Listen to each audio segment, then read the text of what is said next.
धनबाद में नगर निकाय चुनाव पूरे उफान पर है, पूरे शबाब पे है। सभी प्रत्याशी अपनी ताकत झोंक दिए हैं। लेकिन धनबाद की राजनीति में जब चर्चा होती है तो जिस भीष्म पितामह की हम बात कर रहे हैं, दरअसल धनबाद की राजनीति को पिछले 40 वर्षों से बहुत करीब से जिन्होंने देखा है, लगातार वो पार्षद, विधायक, सांसद की कुर्सी पर रहे हैं, मंत्री रहे हैं, प्रदेश अध्यक्ष रहे पार्टी के। अगर उनसे हम चर्चा न करें धनबाद की राजनीति पर तो बेमानी हो। हम बात कर रहे हैं धनबाद के पूर्व सांसद पीएन सिंह की। मजेदार बात यह है कि जो सरकार, हेमंत सोरेन की सरकार, इसे पार्टी आधारित चुनाव नहीं बता रही थी, ना करते हुए उन्होंने भी किसी एक खास व्यक्ति को अपना समर्थन दे ही दिया है। तो फिर पार्टी आधारित चुनाव जो भाजपा मांग कर रही थी वो क्यों नहीं कराया गया? सवाल ये भी है, और भी बहुत सारे सवाल हैं जो इनसे ही पूछते हैं। सरकार खुद ही कोशिश कर दी। देखिए, भारतीय जनता पार्टी ने लगातार मांग किया कि इसको दलीय आधार पर चुनाव हो।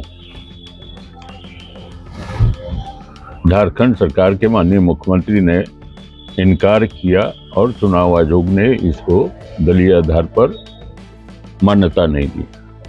दूसरी बात, भारतीय जनता पार्टी कह रही थी कि इसको ईवीएम के तरह माध्यम से चुनाव हो, थोड़ा फास्ट होगा सब कुछ। लेकिन उसको बैलेट के माध्यम से चुनाव कराने का निर्णय लिया। अब जहां दलीय आधार पर चुनाव न हो, आपने सही कहा, वह झारखंड सरकार निर्णय ली। लेकिन जब भाजपा ने भाजपा समर्थित उम्मीदवार दिया तो जेएमएम ने भी अपना उम्मीदवार बनाया। उनके पास उम्मीदवार था ही नहीं, उम्मीदवार बदले भी। उम्मीदवार कहे कि भाजपा से ही बोरो किए हैं। अच्छा, हाँ। उम्मीदवार नहीं था उनके पास, भाजपा से बोरो किए हैं। रह गई बात, अगर चुनाव के पूरे तस्वीर को हम देखते हैं तो पिछले विधानसभा का चुनाव संपन्न हुआ जी, दलीय आधार पर हुआ। धनबाद विधानसभा, झरिया विधानसभा और बाघमारा विधानसभा, 3 विधानसभा में चुनाव भारतीय जनता पार्टी ने उम्मीदवार दिया और प्रमुख विपक्षी दल के रूप में कांग्रेस रही तीनों क्षेत्र में। जी, यही 3 प्रमुख, यही रहा है। आमने सामने था। आमने सामने था। जेएमएम कहीं नहीं था जी। और इस चुनाव में जेएमएम भी है और कांग्रेस भी है जी। हाँ, इंडिया गठबंधन भी बटा हुआ है। वह जो है महागठबंधन तार तार है। तो इसलिए यह चुनाव भारतीय जनता पार्टी समर्थित उम्मीदवार संजय अग्रवाल, जो संजीव कुमार से उनका अधिकृत नाम है, लेकिन है वो संजीव अग्रवाल जी, मारवाड़ी समाज से। अब समाज, वह एक साफ सुथरा छवि के व्यक्ति हैं जिनमें कोई दाग नहीं है, उनमें कोई कहने के लिए कि आपने ये काम किया नहीं किया।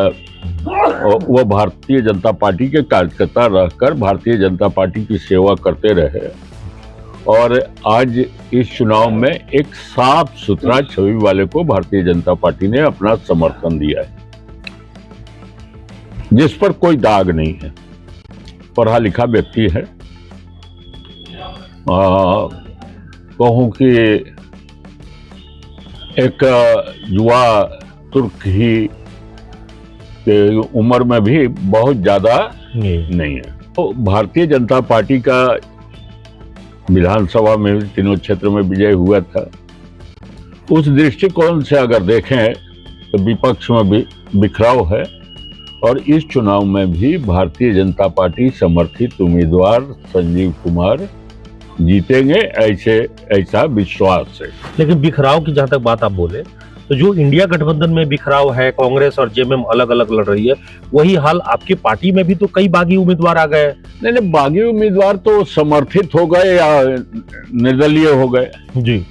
तो भाजपा का जो समर्थक है, जो मतदाता है,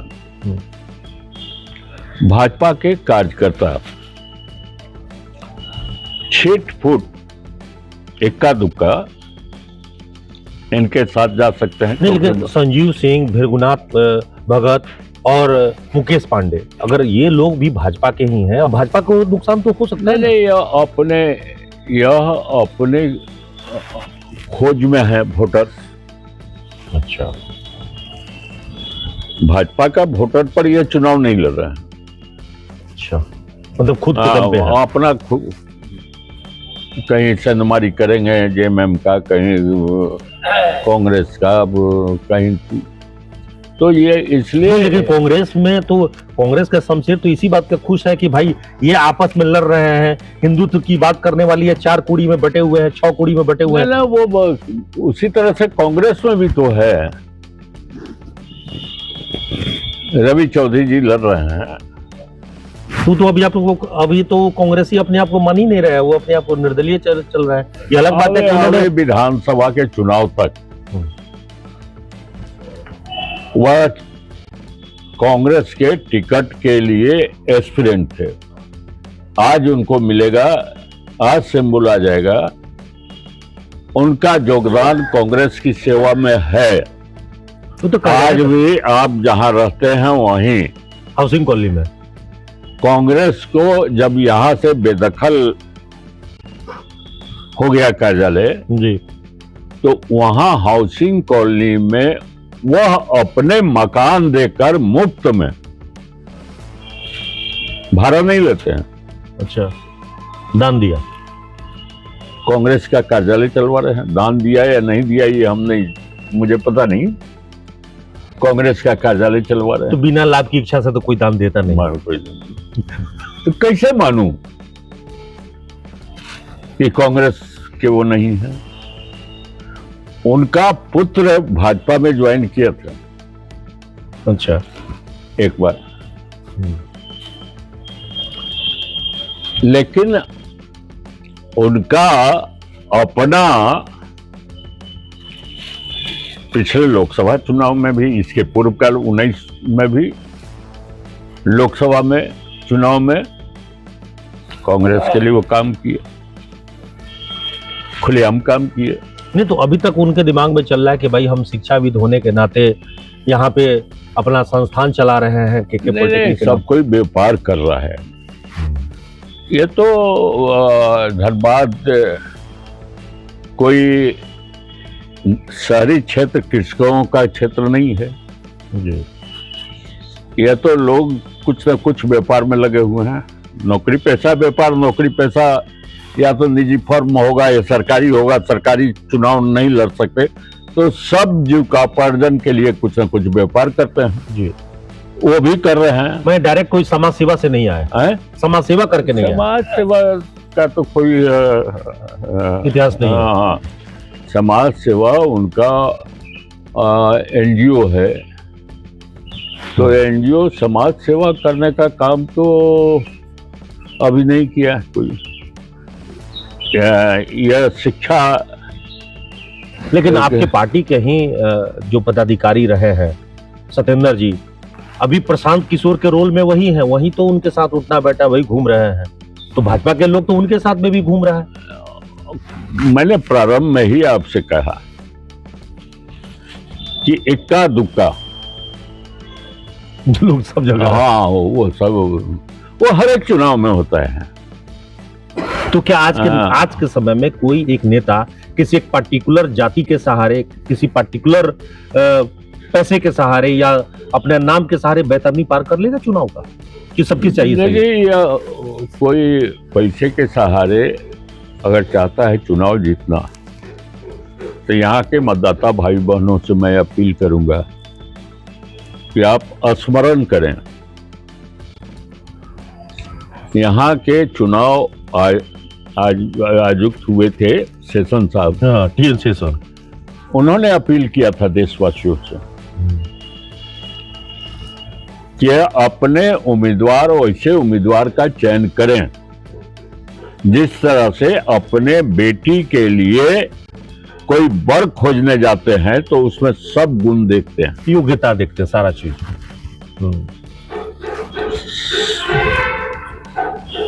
तो उसी तरह से इस मेयर चुनाव में भी तुलनात्मक दृष्टिकोण से आप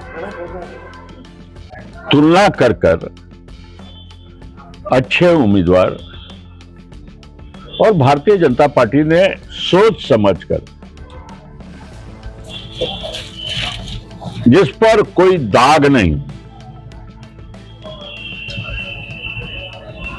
कोई जनता उसके बारे में बोल नहीं सकती कि हाँ इन्होंने यह काम गलत किया, सही किया। अब लेकिन ज्यादा चर्चा में इस वक्त में जो हो रही है, जो हम लोगों के बीच में जा रहा है, शेखर अग्रवाल को ऐसा लगता है कि जो काम उन्होंने किया है पिछले 5 साल में, पिछला 5 साल तो चुनाव हुआ ही नहीं, तो 5 साल तो ऐसे ही सिफर चला गया, वो शून्य रहा। लेकिन उसके पहले जो कार्यकाल उनका 5 साल रहा, जिसमें रघुवर दास जी मुख्यमंत्री हुआ करते थे, और रघुवर दास जी के समय में ही वो जब वो चुनाव लड़े और भाजपा से बगावत तब भी किए थे, और प्रदीप संथालिया चुनाव में बैठ गए थे ऐन मौके पर, तो उसका बड़ा लाभ उनको मिला था। अभी भी उनको लग रहा है कि उनका यूएसपी पब्लिक के बीच में उनका नाम की एक ब्रांडिंग है, लोग जिता देगा, काम हम बहुत किए हुए हैं। 5 बरस जो यहाँ के महापौर रहे तो जनता तो उनको जान गई।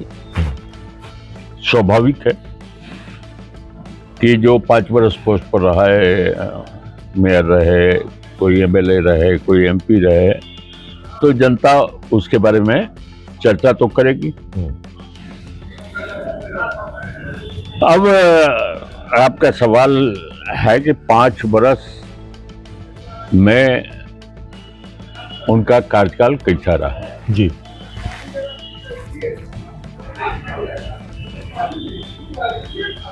फिर मुलाकात होगी आपसे तो फिर आगे बात करूंगा। आज एक बात बतला दूं, जी, धनबाद में ट्रैफिक की समस्या है, बहुत बड़ा, बहुत बड़ा समस्या है। यह जो बैंक मोड़ है वहां सबसे ज्यादा जबरदस्त है। गया पुल का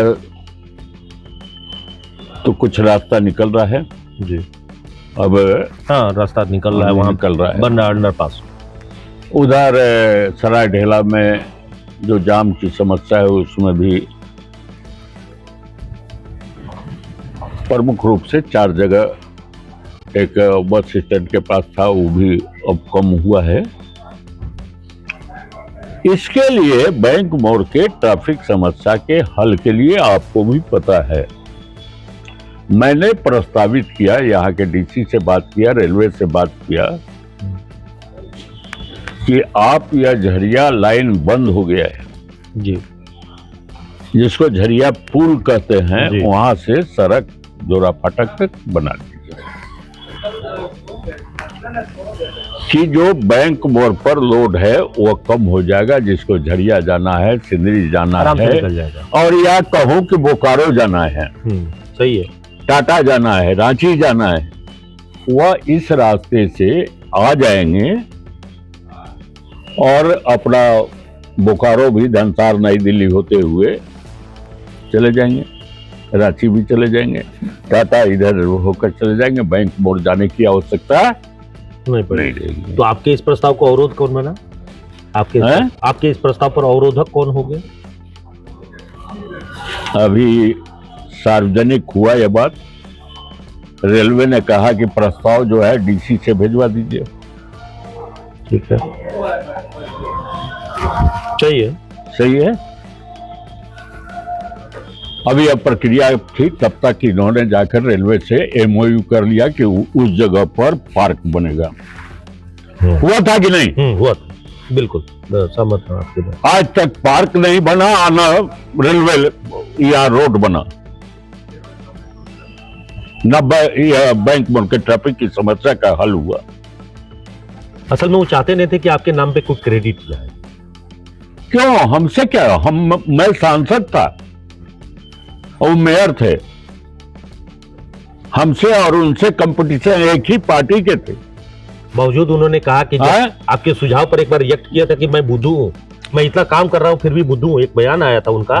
जब आपके बयान पर उन्होंने खुद कहा था आखिर क्या हुआ? धनबाद की जनता पूछ रही है।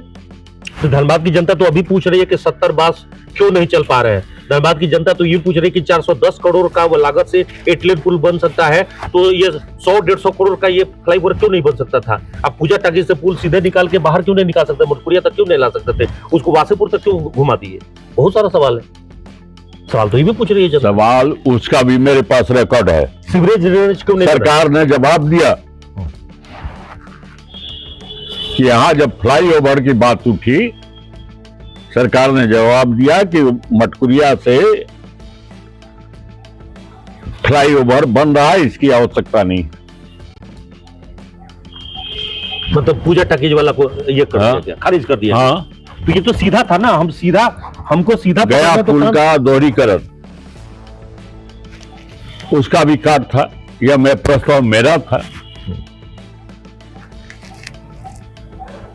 कि गया पुल का मैंने आपके सामने संदीप सिंह डीसी से मीटिंग में उठाया। मीटिंग में बात सहमति बन गई, प्रस्ताव पारित हो गया। वहां सबसे हाथ उठवाकर मैंने पारित करवाया कि सहमत है ना। पूरा आम सभा में पारित हो गया। ये काम मेरा था। लेकिन सवाल यही था ना, फिर पूछता हूं कि ट्रैफिक सिग्नल इसकी जिम्मेदारी नगर निगम लिया था कि नहीं? लिया तो या रिकॉर्ड में है कि नहीं? बिल्कुल लिया। कि 3 महीने में लगवा दूंगा, फिर कहा कि मेरा काम नहीं है। किसके समय हुआ? इन्हीं के टाइम में था, शेखर जी थे। मैं यहां आपको भी मालूम है, बरामुड़ी में गरीबों के लिए घर बनाने का पैसा बिना बनाए निकासी हुआ कि नहीं? बाद में उसको जब पकड़ाया तो जमा करना पड़ा। मैंने दिशा के बैठक में निर्देश दिया कि जो जालसाजी किया उसके पैसा वापस कर लेने से कहानी खत्म हो जाएगी। घोटाला तो यहाँ मॉड्यूलर शौचालय में हुए हैं। 30-35 हजार से ऊपर जो शौचालय बनाने के नाम पे कितना 90 लाख या कितना उसमें निकल गया, बिना काम किए हुए पेमेंट हो गया। आज भी नगर निगम में अगर पता किया जाएगा तो ओडीएफ जो है वो सिर्फ कागज पर ही मुक्त है। ये सब देखिए होता है चुनाव, लेकिन मैं भाजपा के लिए समर्थित उम्मीदवार, भाजपा का होते हुए जनता से अपील कर रहा हूं कि आप भाजपा के साथ थे, भाजपा के साथ रहिए। या आपसे आग्रह और निवेदन है, संजीव अग्रवाल को जिताइए, संजीव कुमार को जिताइए, यह आग्रह है। हम किसी के खिलाफ बोलना नहीं चाहते, लेकिन मेरे सीने में तो सब दर्द है कि हम धनबाद की समस्या का, यहाँ बैंक मोड़ के ट्रैफिक समस्या का हल करने में कामयाब नहीं हुए। जबकि आसानी से आपको याद होगा, पटना से पटना से जो दीघा घाट